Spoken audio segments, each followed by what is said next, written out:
Pak ya. Mohon pengertiannya.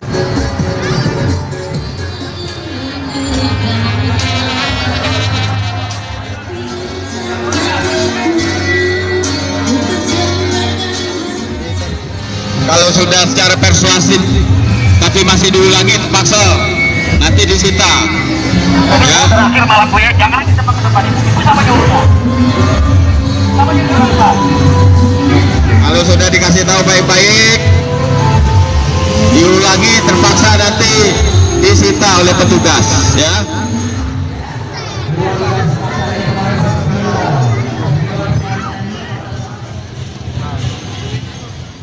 Ini bukan area parkir motor, ini area berjualan.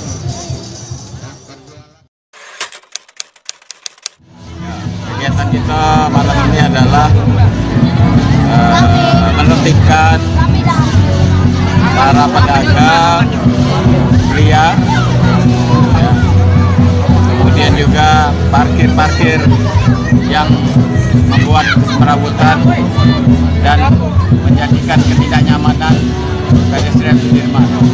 Pedestrian Sudirman kita ketahui adalah daerah destinasi wisata yang harus kita jaga, harus kita terus pelihara kenyamanannya, terutama untuk para pengunjung.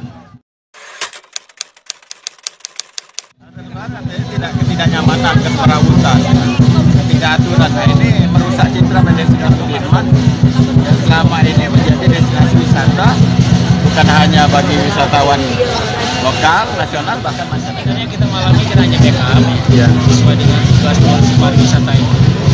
Kita mengamankan tempat-tempat pariwisata. Sementara kalau untuk penertibannya, rekan-rekan kita dari polisi, kita cuma mendampingi. Kalau terjadi tindak pidana, itu baru kita ini.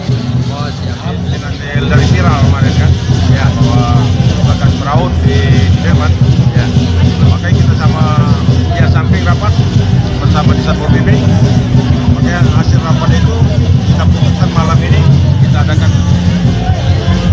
Seperti yang kita lihat Pak, malam ini hanya penertiban ya Pak? Iya, ya, tidak ada pengangkatan. Siap. Kita tertibkan, alhamdulillah mereka sudah tahu kayaknya, sudah tahu bahwa bakal ada akan ditertibkan pedagang-pedagang yang ilegal, ya, yang akan terdaftar dalam satu putusan dari pariwisata. Itu sudah indah. Nah, harapan kita ke depan, ya, mudah-mudahan Sudirman pedestrian tetap indah, aman, nyaman.